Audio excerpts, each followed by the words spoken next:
with us right here on Southern Indiana Now. Of course, you can check us out, southernindiananow.com, and all the places you can find podcasts. And for coming up for Hoosier Homestead, we're excited to talk with Larry Bolte about a fun museum in Jackson County. Larry, tell everybody about the museum and how is it a hidden treasure in Southern Indiana? It is one of the hidden gems in Indiana. We've been at the museum since it opened in 1997. It was chartered in 95. So it's been there a long time. Freeman Army Airfield during World War II, now we're 80 years ago, right, was established by the United States Army Air Corps for the purpose of training multi-engine pilots. That is to say, pilots that came to Seymour for training already knew how to fly little single-engine airplanes.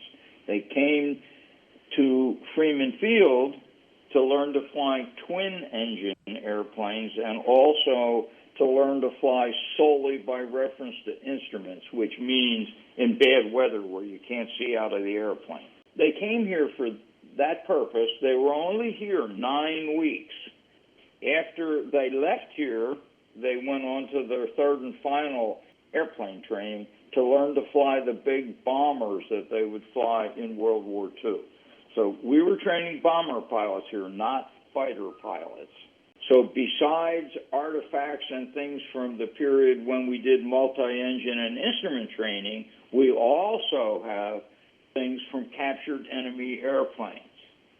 So that's pretty general. So now specifically, what are some of the neat things that we have?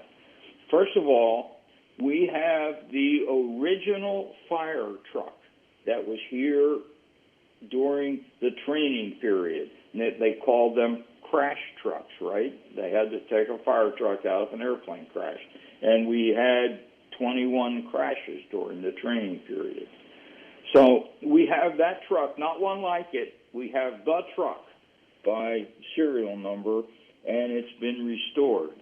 And we drive it around in parades and local events and festivals in Jackson County. We don't take it real far, but it is licensed and insured. So that's people like that. It's a 1942 Ford body, chassis with an American LaFrance fire body on it. So that's pretty neat. We have a lot of weapons that people have given us, both handguns and rifles, and they're demilitarized in the museum. But a lot of people are into firearms in our neck of the woods, so they like to see the firearms. We also have an edged weapons collection. Edged weapons mean knives or swords or bayonets. And we've been given a lot of stuff that people brought back from the war with Japanese samurai swords and Russian bayonets and German things. So we have some pretty neat stuff to show people. We have one really valuable German dagger that knife collectors go nuts over. Let's see, for other neat stuff, in terms of the captured enemy airplane things, we don't have any whole airplanes to start with. So if people come to our museum and expect to see whole airplanes sitting in hangars, they'll be disappointed. But we have a lot of pieces of airplanes. We have aircraft engines. We have parts of both of the German frontline fighters, the Bf-109 and the FW-190, for your listeners that might be into this sort of stuff. Hey, Larry, when's the best time? Can people just go online and get tickets? How do they come visit you? So we're open officially every Saturday morning from 10 in the morning until 2 in the afternoon. You don't have to have any tickets. You just come then. And just like the Air Force Museum, our museum is free. Parking is free. If folks would like to make a donation, we would be thrilled and gratified to receive it. We know that Saturdays aren't convenient for everyone. So if you call us, and our phone number's on the website, 812-271-1821. If you call us or email us, then we open during the week for people if they want to see it. We like to see groups. We do church groups, homeschool groups, educational groups, historic group, whatever. And so we're happy to open and do that during the week if people would like to see things. All right, lots of good things happening. You can check out the museum, of course, visit their website, and you can go give them a visit on Saturday or any other day that works out for you and your group schedule. Keep it right here on Southern Indiana Now. I'm Kelly Trask. Coming up next on Hoosier Hustle, we are going to visit with Shemp's Confectionery downtown Jeffersonville. It's going to be a fun trip. You're going to come along with us.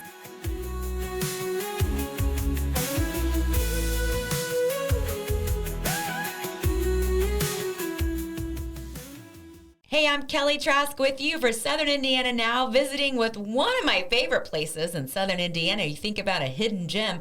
Of course, today we're talking with Jill and Warren with Shemp's Confectionery located in Jeffersonville. So excited to have them with us. And of course, again, you can't have a sad face on when you're at a candy store. So let's talk about Shemp's Confectionery that's been around since 1891. Jill and Warren, thank you so much for the tradition of smiles and sweet goodness. And if someone has never been to Shemp's before, so if someone's listening to me and never been there, what would you tell them that they're going to find? Well, it's a step into the past, that's for sure. 1891. We've been around for 133 years. Not we personally now, just the shop.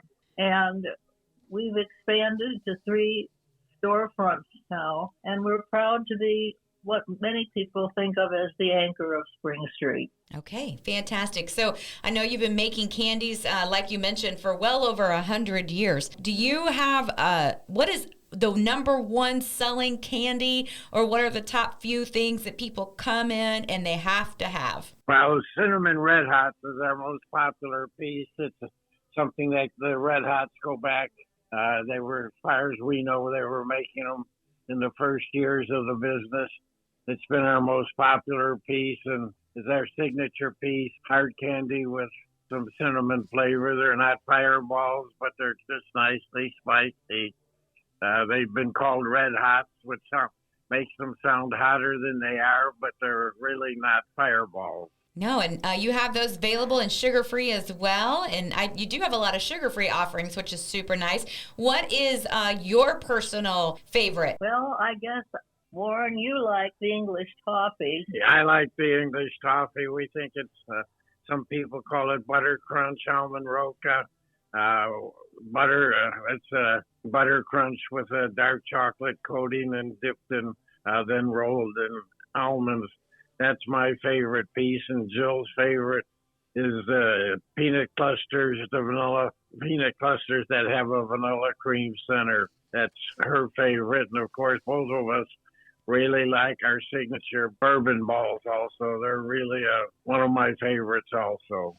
We also make a lot of caramel products that we're very proud of and we think are some of the best. We make dipped caramels, sea salt caramel dip, and then we use our caramel, it's our Majeska's caramel covered marshmallow, which was named for Helena Modjeska by a local candy maker in Louisville in the 1880s, very famous Polish American actress.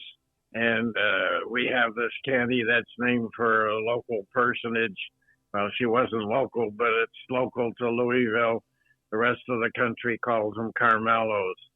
So we use our caramel in a number of our products that we're very proud of. Also, techniques that have stayed. I love to make ribbon candy, for example. We make that at Christmas time, and it's something that looks like the 1800s and is. People come from miles around to see us make striped candies, and so we enjoy putting on a bit of a show. Yes, you do. Great job with your demonstrations. Do you offer those each weekend? We do demonstrations mostly every day.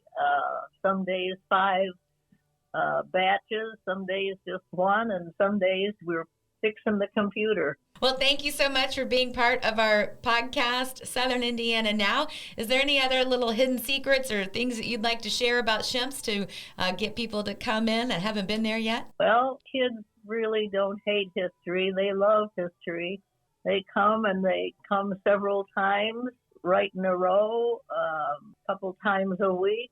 They tell grandmother they want to go to Shimps and see it again. And Yeah, and you've done a great job making the store a museum. I mean, there's several rooms and parts of Shimps. It's not just retail, but all of it has a lesson with it, and you can walk back through time and how candy's changed over the years. So thank you for putting that together, because your store is truly amazing. It is just like walking back into time, but you get a sense of everything you can experience. People have enjoyed candies over the years. We should also point out that a lot of people come here for our soda fountain. We have an old-fashioned soda fountain, serve soda creations. We also have a deli lunchroom that's open from 6 days a week and serve soup and sandwich type lunches, nothing fancy, but comfort food. And we should point out that we offer a free Turtle Sunday on people's birthdays. So if they want to come in and celebrate with us, we're happy to have them come in. Absolutely. And we've had several people come in and celebrate their 100th birthday here. Oh, wow. That's super exciting. Well, I love it. So the biggest question just becomes, what are you going to have for dessert? Thanks so much for being part of the Southern Indiana Now podcast. Do check out Shimps Confectionery and the fine folks that have made those memories possible for well over 100 years. We'll be back. Coming up next on Hoosier Happenings, we're excited to talk with Rich Hofstetter with Story Inn. This is a magical little place in southern Indiana with tons of history, tons of folklore, as well as some legends that we're going to dive deep into. And we're going to go throughout and have a great talk with Rich.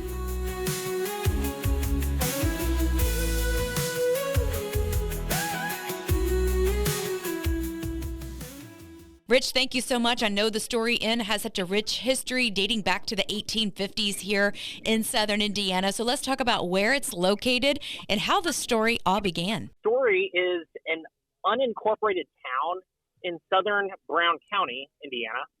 And so it's about 12 miles south of Nashville. So there used to be a post office, grain mill, sawmill, slaughterhouse, blacksmith forge, dairy barn, schoolhouse. All these different cottages are now overnight accommodation. And the whole property is a National Historic District that operates as a hotel and restaurant. Back in the day, in 1851, the cavalry came into Brown County to move out the Native Americans. There was a treaty with the natives so that they would stay where they were, but that treaty didn't last.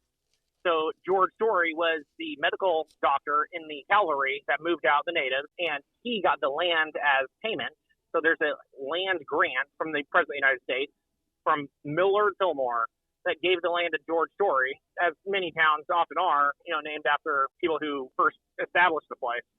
So Story named the town after himself, brought over his family from Ohio, who were timber harvesters. The town became a logging community. And after they cut down the trees, it became a farming community. But it was a thoroughfare from Columbus to Bloomington before they built State Road 46. So it was the main stop, and that's why the general store still stands. It's because it was the main stop on the byway to get from Columbus to Bloomington. Yeah, I love that. So if someone's listening to the podcast and they've never been to the Story Inn, or they want to make it part of a trip into the southern Indiana area, what's the best way to find you? How do they get connected? And then we'll talk more about the guest experience. The Story Inn is a hotel, destination hotel, restaurant. There's a tavern and event venue. So guests come for a lot of different reasons. It's a diverse demographic, but people can get online. There's social media presence. Story Inn, the business name is Story Bed and Breakfast Inc. So there's a diverse demographic. People come down for, with their car clubs, motorcycle riders, horse riders from the state park. We host mountain bike races where the property is adjacent to both the Brown County State Park and the Hoosier National Forest. So there's a lot of recreation, and Story is a corridor between the two public lands. The inn is kind of the means for me to preserve the property, which is a historic district. So I dearly need the hotel portion of the business and the restaurant portion and all the different aspects of the business in order to preserve the property, which is the National Historic District. So in the past, there was all these other buildings too, but even not so long ago when I was a kid, there was, a gift shop, a secondhand thrift shop, an art studio, a tack shop, and all these artists. They couldn't really make enough money to renew the leases. So that's why all these cottages were converted into overnight accommodations, to serve as the hotel portion of the business with 15 overnight accommodations. I love that. Well, definitely want to get connected to the Story Inn. You can give them a call and you can check them out online and you can make your reservation, enjoy some great food, and we'll get making sure that you've got the Story Inn as part of one of the places that you must see in Southern Indiana.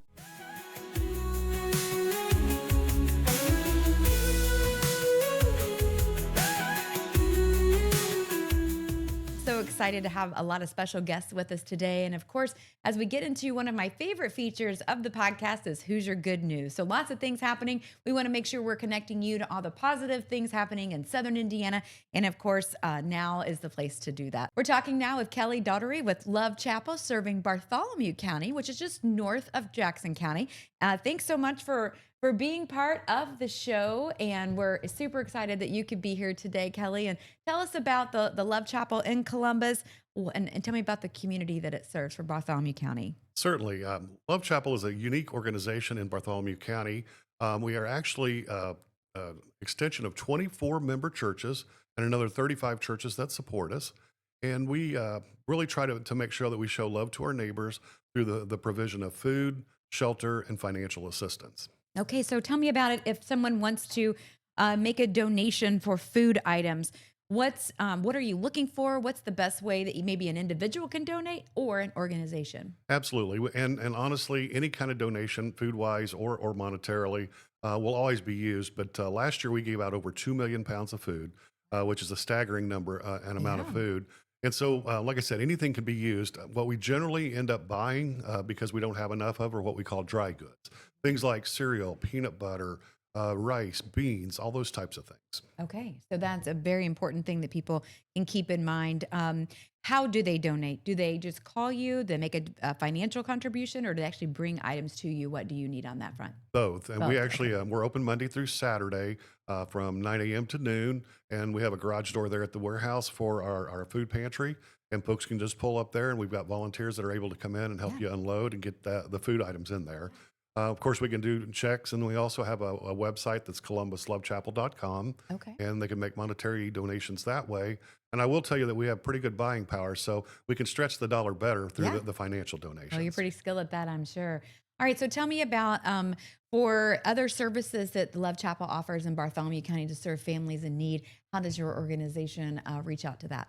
Certainly. Most people know of Love Chapel through our food pantry. We serve almost 1,700 families every month. And then we also do the school care packages to the schools, and that's another 800 kids each week that get food. But some of the other things that people might not know about Love Chapel is we run Brighter Days Housing, and it's a homeless shelter for adults, both men and women. We have a men's dorm and a women's dorm. And this winter with the cold weather, we've actually had up to 51 individuals each night. So incredible. Okay, so for someone that's never needed a food pantry, what is something that you wish they understood about your mission and the people that you served? yes, we work really hard to try and make it as low barrier as possible. Truly, the only thing that somebody needs to be able to come to the pantry is to be a Bartholomew County resident. And even if somebody comes one time, we'll give them that visit. They just have to know that they have to come back with proof of their address. So, but other than that, it's just really simple. We try and get people in and out within 15 to 20 minutes. Our registration staff ask anything from allergies to likes and dislikes, so that as we pack for each client, they get the foods that they like and will use, and won't have any extra waste. Yeah. So Kelly, tell me about a moment that stuck with you where it just reminds you of what you do and why you do it. Yes, and it was actually during the pandemic, and there I could tell stories I'm for sure there's the one next every 3 day. hours. Yeah. But a young lady, she was 21 years old, came in, and I happened to be covering the financial assistance office that day. And she had her roommates had bailed on her; they'd lost their jobs, and so she was stuck with trying to come up with the money for her rent. And she had taken on a second job, was doing all that. She'd sold a lot of stuff. I mean, doing everything she could to try and meet that rent payment. And so she needed $200, and we were able to help her with that. And so as I was finishing up doing the pledge to the landlord and all, she goes, "I didn't know you guys had a food pantry." And I'm like, "Oh, really?" She goes, "Yeah, I actually went across the street thinking I was there for financial assistance, and I signed up. And next thing they know, they pushed this cart of food out to me." And she goes, I'm like, "I'm here for financial assistance." And they're like, "Oh, that's across the street," because we're in two different locations. "But go ahead and take the food." And I said, "Well, did you need it?" And she started crying. She just teared up, and then I did too, of course. Yeah. But she goes, "Well, I've been so worried about trying to get this bill paid. My refrigerator's empty, and I haven't eaten in 2 days." Oh, And so wow. it really brought home how Yeah. important the food pantry is. Yeah, absolutely. Well, Kelly, if people want to donate, get involved in some like systematic donations, maybe that's something once a month or something they can do. And they don't even have to be in Bartholomew County to make a difference in Bartholomew County. So, what's the best way to get connected with you? Website, phone number? How would you like people to do that? Website is by far the best. It's columbuslovechapel.com, but you can also give us a call at 812-372-9421. The website, though, also has a section where it's for Get Help. So if you need to find out all the resources that we offer, you can go into that section and it will help lead you to what area you need help in. It's got a listing of all the hot meal sites, when the food pantry is open, the mobile pantries that we do. But then you can also go to the Give Help, and that's where you can actually sign up to donate, one time, recurring. But you can also see volunteer opportunities because one of the things that's unique about our organization is that last in December we had 398 volunteers to help Wow. us do what we Okay. do. And Yeah. so you'll go into the food pantry. It takes about 20 people to keep it open, and we'll have 2 staff members and 18 volunteers. So there's all kinds of opportunities to volunteer as well.